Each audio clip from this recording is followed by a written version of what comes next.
I'm glad that I took a chance and reached out to Amy Cohn to be on today's episode. You see, I was pitched by a PR person for her to be a guest. However, the pitch that was sent to me, it was addressed to a different podcast. And I was annoyed, but I was also fascinated with Amy's story. And so I reached out to her on my own through LinkedIn. And while I shared the snafu with her, I also asked her if she would come and be a guest on the show, and she gladly obliged. Amy Cohn, founder of Joydays, is a media industry veteran. Previously the head of product at the Oprah Winfrey Network and executive director at Sony Pictures, Amy decided to enter the food industry when she was unexpectedly diagnosed with colon cancer in 2020. After her diagnosis, Amy became increasingly aware of the foods that she was putting into her body. She realized that most of the snack products dominating grocery store shelves were more marketing healthy, but not made or even good for actual medical or health concerns. I am so excited for you to hear this journey and this story and how far Amy has come in such a short time. So come on in and meet my guest today, Amy Cohn, founder of Joydays. Welcome back to another episode of Dear Found Her. I am very excited about today's guest because I think her product is amazing, but also because the way I connected with her was really interesting. I actually was pitched for her to be on the podcast, and it was a bad pitch. The PR person made a mistake and pitched me as someone else. And so I reached out directly to the founder because I think her product is amazing. And I wanted to hear her story and I wanted to get her on the show. And it was kind of a chance because when you call someone out on making a mistake, you never really know how they're going to react. But this just goes to show. So Amy Cohn, who is the founder and CEO of Joydays, is here. And I'm so excited for her to talk about her story and really to talk about her product because it is really an interesting brand. So Amy, welcome to Dear Found Her. Thank you so much. I'm so grateful for you just to cut through noise and reach out and be supportive and identify things and just be very direct. It's even more meaningful when somebody does that. And, so I just want to say thank you. I'm really honored to be on here. I'm so glad that you're here. And like I told you before we got on, Joydays really piqued my interest because I have a few friends who have kids with type 1 diabetes, and I know that this is a product that they can eat and they can enjoy. And I would really love for you to start us off by sharing your story and telling us a little bit about your product.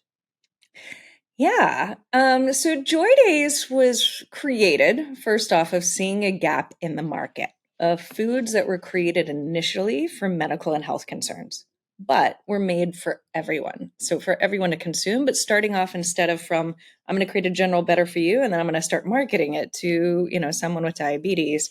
We really started off with thinking about, what is out there and, how do you start creating it? So Joydays are blood sugar friendly snacks in a nutshell. It's a modern brand. They're blood sugar friendly.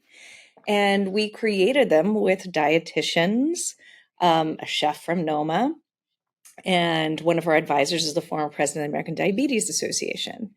And because we are blood sugar friendly, we have the right balance of fiber, protein, low sugar, low carb, and to really create something that is really missing in the market.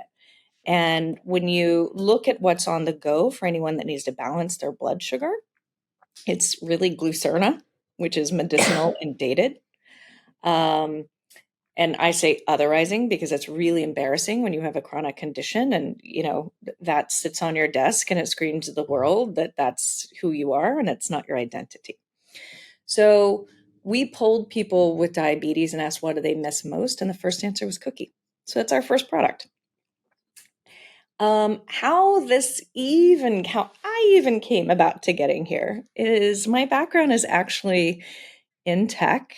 I was an executive in media and tech and was really focused on, things in digital innovation. So I was at Disney. I created their first social network.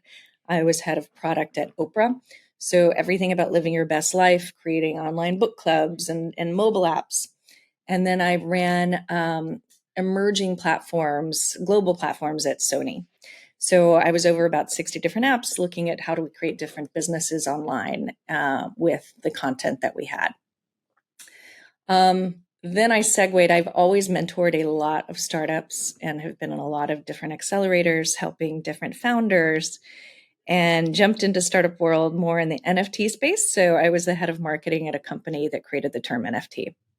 So you're like, how did you get into food? And the reason is 3 years ago, I went through colon cancer, and it was out of the blue. It was at the beginning of the pandemic, very unexpected. And fortunately, I'm getting to the other side of it, not fully, but it really, made me see a lot of different things when you have a chronic condition or dealing with some sort of illness, and seeing what's out there.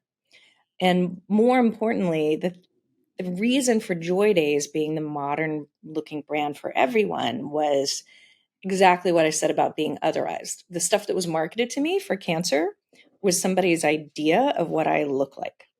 It was wearing a scarf around your head and looking out the window sadly or whatever. And it was just really weird. And you just felt pigeonholed and labeled. And it's really just something you're going through.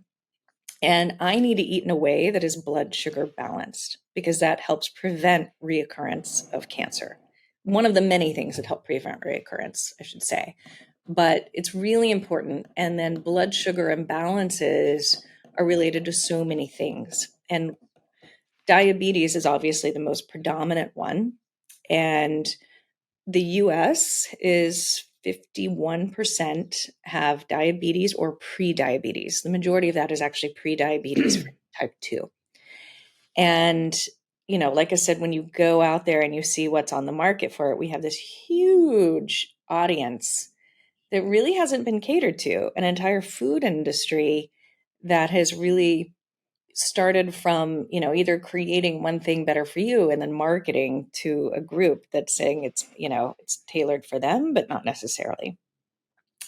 And, that was what was really, I think, how this all got started.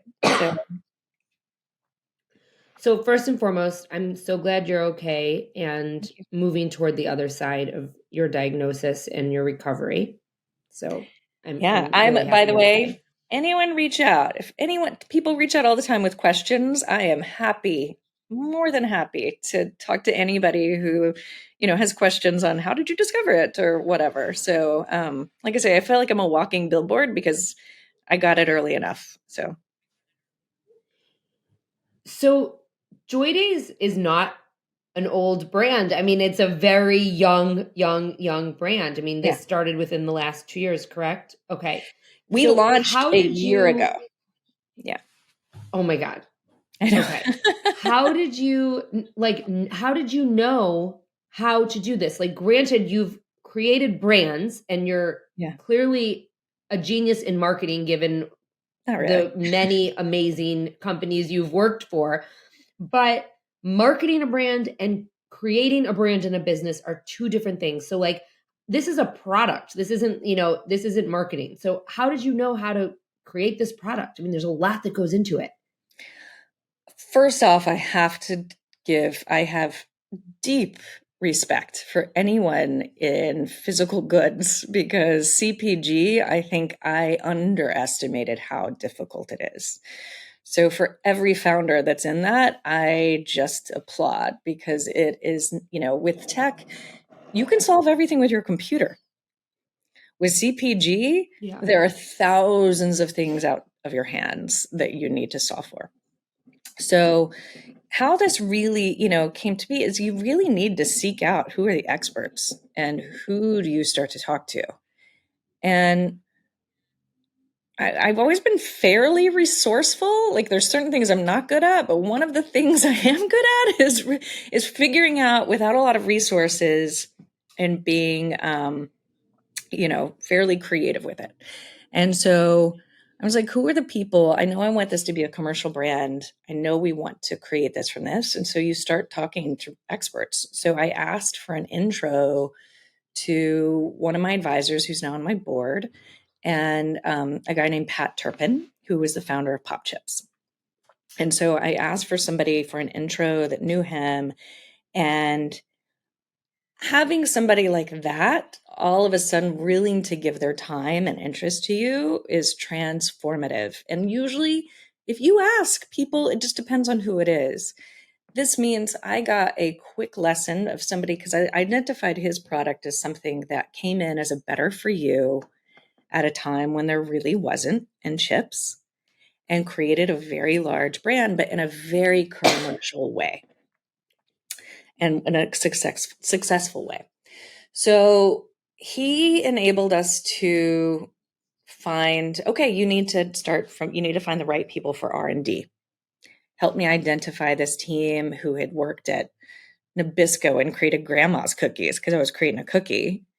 And then I reached out to a friend of a friend, and I think working at Oprah, found somebody that knew Dr. Francine Kaufman, who was the former president of the American Diabetes Association, but more importantly, is the leading amazing woman, living legend in diabetes, and the top pediatric endocrinologist in the US. She is amazing. And she is one of those that is a true mensch. I can't say, the woman still does so many things and gives a lot of things to help, the community, people who are underserved. And I have her for advice. So that's really like how it really, really got started. And then understanding the market, doing the research. I think having a tech background and being very nerdy on a lot of this was like, you really dive in to the data and research and figure it out. So I think it was a different, there was a lot of learning curves I had too, but then a lot of different advantages from coming from the background, because product development online is kind of similar. Is you need to really understand the market, prioritize your features, and build that out, and understand the consumer and figure out what would build a community. How long was it from conception to shelf? So conception, it took us about a year to get this formula right. That was the other eye-opening thing. I had no idea how long these things take. If you think about it, there's millions, billions of ingredients out there in the world. Which ones do you choose to start working with? What are your guardrails? Our guardrails were nutrition, and then working with experts who understood baking and then understood like commercialization of that. So usually with food, you go from benchtop to commercialization, which means you have to iterate on the benchtop, which is basically either somebody in their kitchen. In this case, we also had a chef, and just to start from, tinkering, to get it to where you kind of think it's right. It's where you want to taste it. It's the kind of the cookie. And our other guardrail was like, we want to get as close to a Chewy Chips Ahoy that we can, but no sugar and natural things in there and low glycemic ingredients. So when you have that, you have to pick a lane, and people always ask like, are you gluten-free? And I'm like, well, that's a lane that we couldn't yet go down because we needed to figure out the nuances of low glycemic ingredients and low sugar. And in baking, that is really, really difficult. So it's like, you can't be all things. And we knew that this consumer, it was more important to have the low glycemic aspects of it, and fiber and inulin and protein and all of those things that help balance your blood sugar, which usually gluten-free doesn't. So a year, and then to on shelf, I've also discovered retail takes a really long time. The lead times, it's like creating a B2B business. And the lead times here with resets and reviews, and if you miss one review, then you're pushed back a year. We had our eyes set on certain commercial retailers that we started talking to in the beginning. And so I did have a heads up when I went to the American Diabetes Dietitian Conference. It was before we launched, but I had samples. So I was able to take those to dietitians. And then, there was different people in diabetes there. And so ended up before we launched talking to Walmart, That's taken a year, and now we're on the Walmart shelf in the diabetes aisle. However, that is a test. We have a very different SKU, so it won't hurt us in grocery. But we're also in major grocery stores, or grocery stores we love, we should say, Central Market in Texas, Foxtrot, Giant on the East Coast, and people who are really willing to take a chance on new brands and start to understand trends. And certain retailers really get that. But the lead time on that is long, and it's very different from being a D2C brand, which you can be really agile and quick with. So what I love about your story and what you just explained is just like the thought process that went into getting your product into the right hands. And I think it's really important to point that out, because when you do have a product, people have to try it, they have to sample it. That's a really big part of this, no matter what the actual physical product is. And you having the insight and the foresight to take the product to the conference with the nutritionists and the dietitians, that was probably a very pivotal moment for you guys. And I bring that up because anyone who is listening, if you are looking to get a product out there, you need to think about where your community is. And I say this all the time. You need to think about where they are, and you need to meet them there and get them to try and to talk about and to create buzz. And that will set you up for success when you are ready to roll out. Right? Hands down, for sure. And I will say, I go back to reaching out to experts first, because we wouldn't have even known about that conference had it not been for Dr. Kaufman. She told me about it, and she's like, this is where the authorities go. This is where you're going to get best feedback. And a lot of people are going to the food conferences, which are great, and nutrition. But we were the only food brand at this conference where it was filled with like CGM monitors, but we got feedback from dietitians, and they loved, because we were creative with it, they'd turn it around and look at the nutritionals, and you got a stamp of approval. So this is where it is still important to identify who are the experts there and talk to them first, and then start to formulate your thing. Yeah. Did you raise capital? Yes. And how was that process? And when was that process? And like, when did you know was it right away? How did that work? It was right away. We are venture backed, and we are probably, because I've also learned that CPG is capital intensive. And as much as we are very lean, very, very lean, and to keep creative, you are just, it is a different game once you get into retail and trade spend and all of that. So, the raise is, I think it's an interesting market for CPG in particular. I think a lot of people don't necessarily know where that's going to go, but the advantage we had in going out to raise was this differentiation. Is essentially we are food as medicine, and there is a lot of things that we can do with that. And so, I'd mentioned I was a mentor to different tech companies, but some of those were in health tech. And so I understood at least some of the B2B and go-to-markets there of getting into those things. And so there was a way to apply a lot of that with CPG. And so we're also doing a lot of things in that area and trying to test it.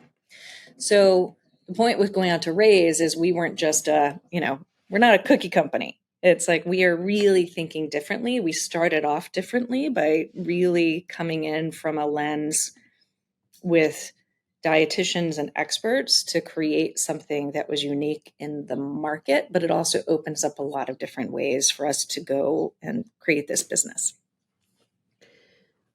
Let's talk a little bit about your marketing, because you are also reaching a very specific person, at least for your primary consumer. You have a product that anyone can enjoy, but it's really talking to the right customer first to get them to buy into it and to enjoy it first, and then potentially have other people try it and say, oh, this is delicious. Like, I could eat this too. So what has been your process for marketing, and what has worked for you in terms of getting the word out? You are so new, and you are on so many shelves. We are so new. I think that is one of the biggest challenges for any business is product market fit. you may have an idea of what you set out to, and how are you agile enough to either change it, or how do you test in lightweight ways? So when this first started, and including in my pitch, is I had this concentric circles of the consumer targets. And our muse was somebody in the middle, which was diabetes. So I always say that's our muse, but may not be our core customer. And outside of that circle was moms who, there's not a lot of snacks out there. They're very high in sugar. There's a lot of studies about reducing 20% of sugar in packaged foods will reduce in 2.4 million deaths related to cardiovascular disease, cancer, and diabetes. Like, it's a legit study. Yeah. So I think that that's an opportunity. And also, being a mom myself, it's like the only things out there that are grab and go that they end up liking are like Z bars.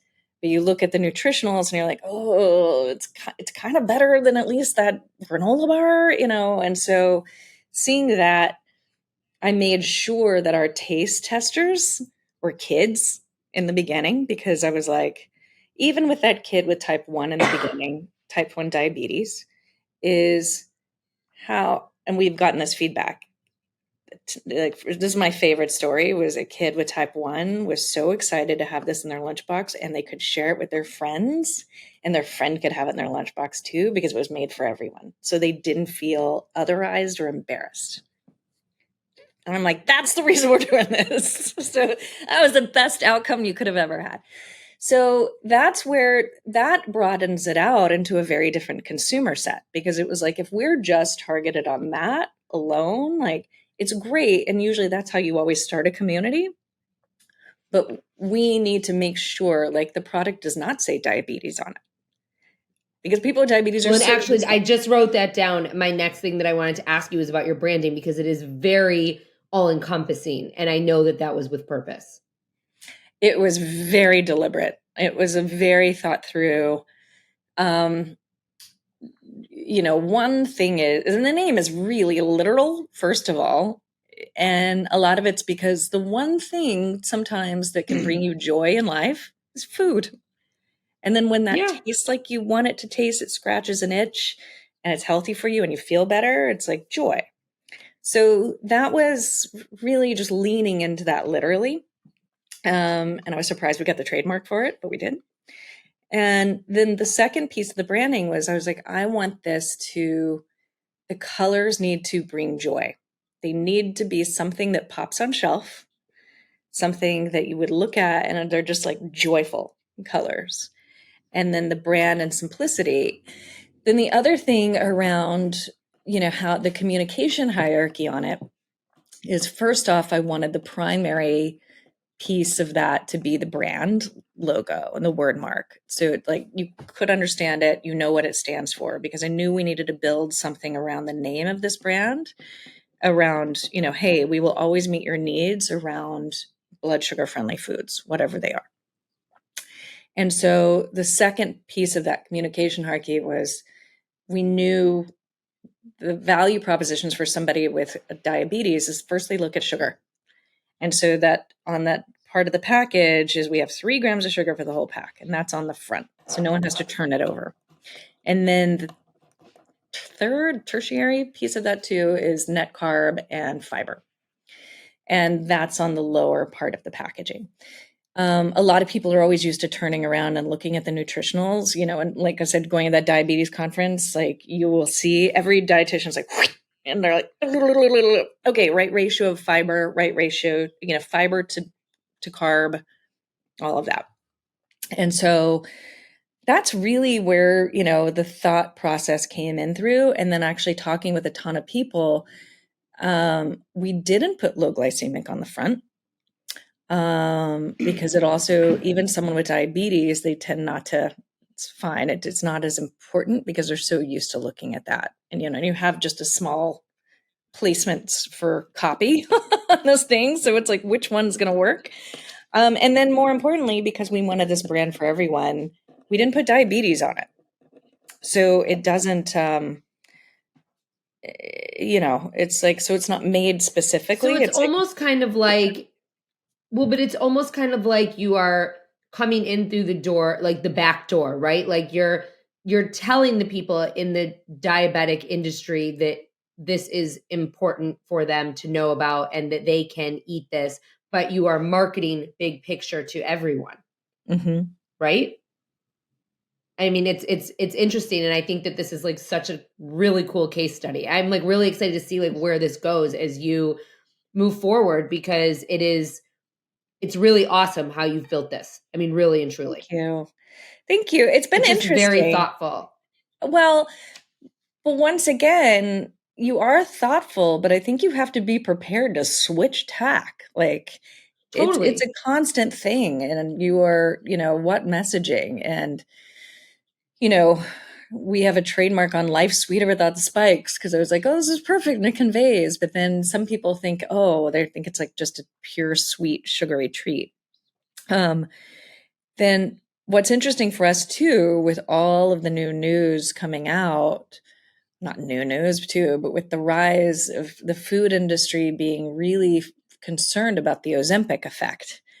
And, is this going to harm healthy foods? Is this going to, reduce? But, I think it's going to be the start of healthier foods, hopefully, people eating, because once you've already invested that money and time and, you want to put in something healthy, but hopefully there's an understanding too of the,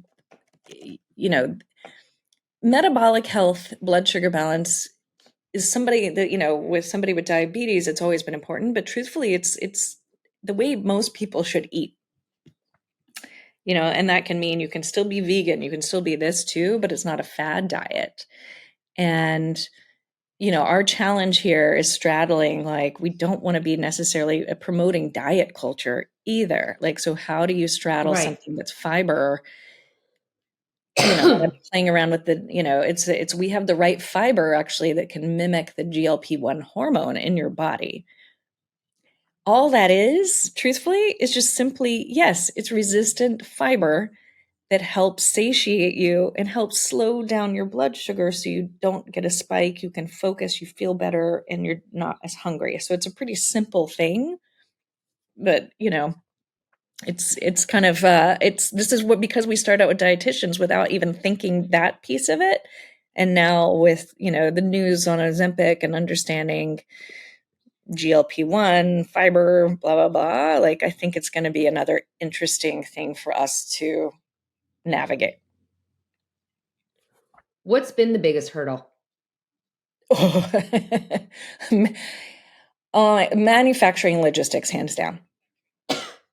I talked about that benchtop to commercialization. The hardest thing is getting the quality of your product commercialized.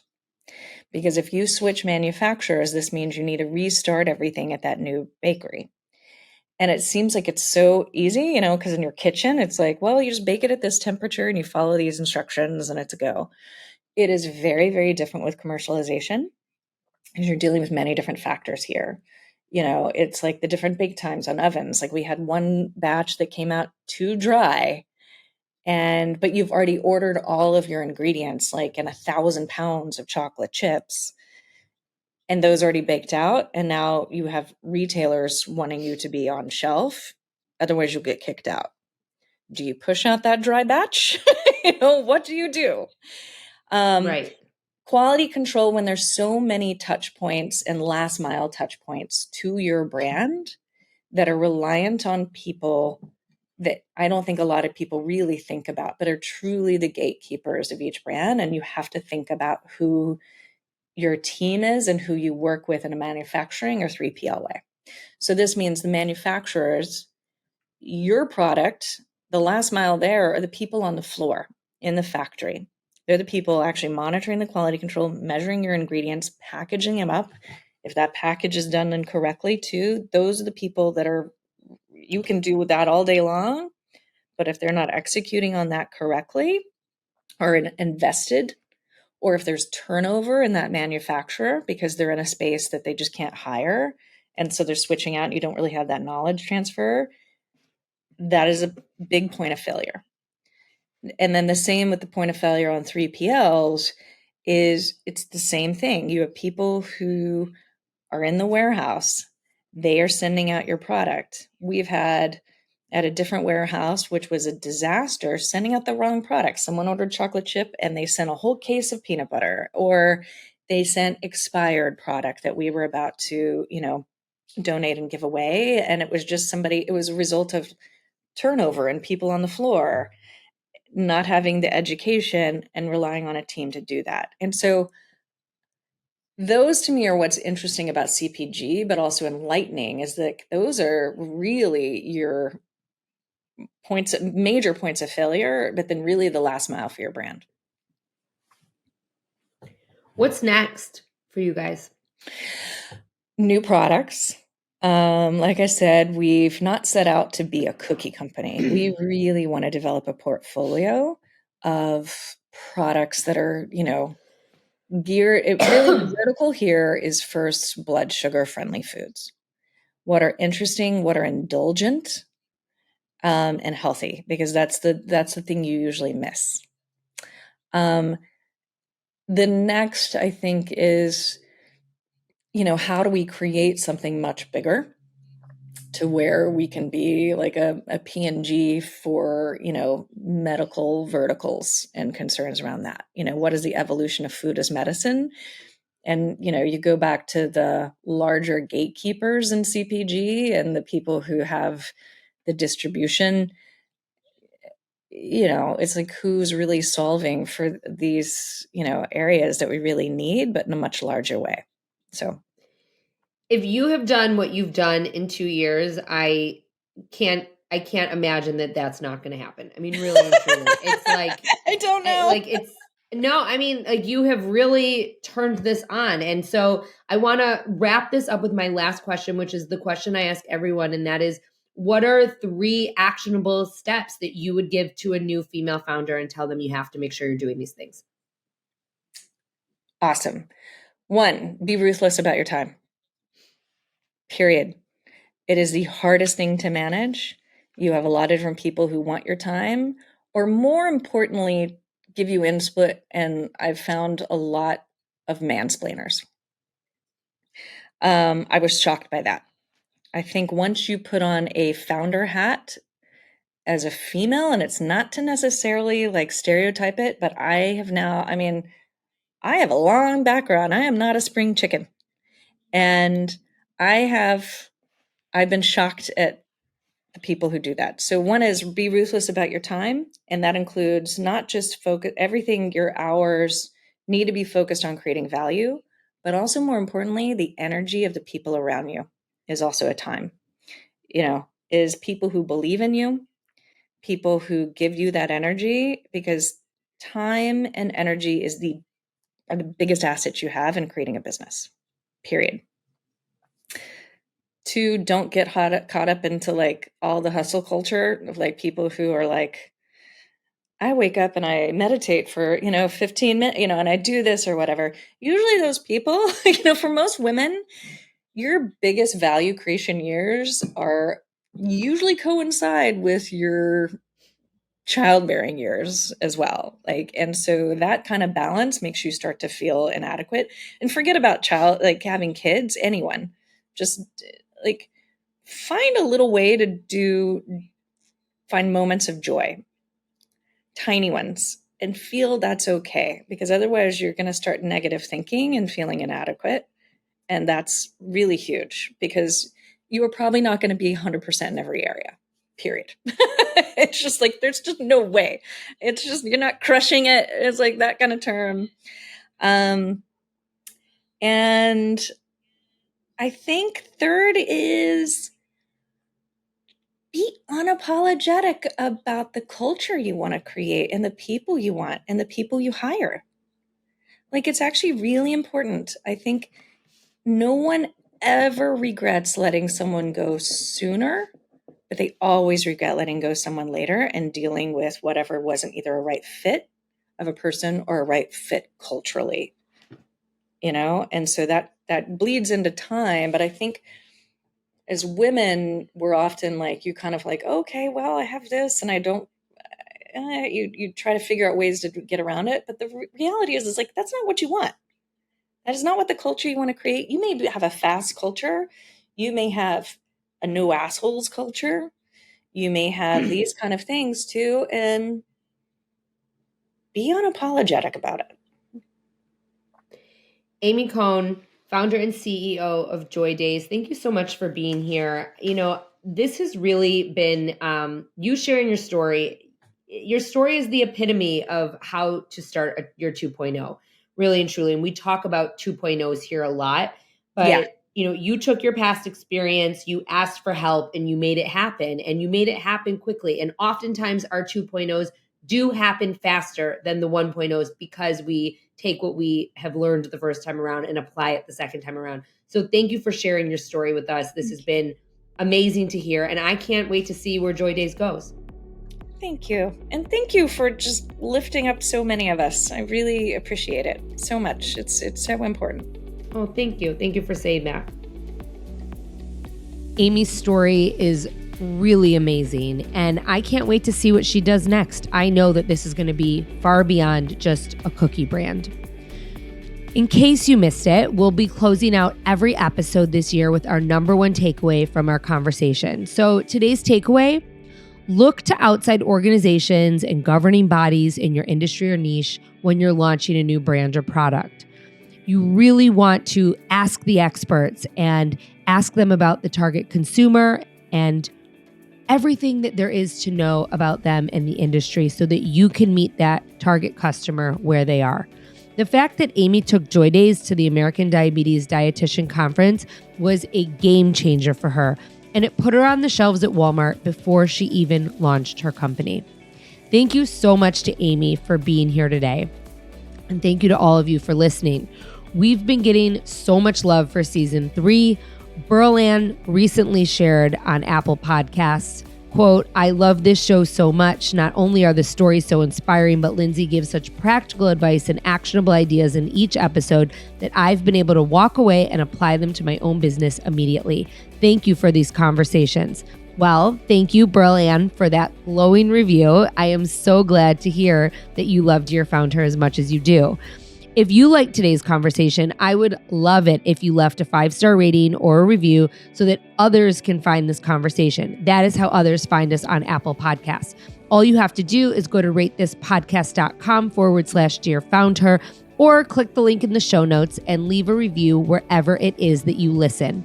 And if you know someone who we should meet, send them our Meet a Founder link in our show notes. We'll introduce them to our community on our social media and our website later this year. But for now, I want to thank you for listening and thank you for being here. We couldn't do this without all of you. Have a great rest of the week, and we will see you on Tuesday.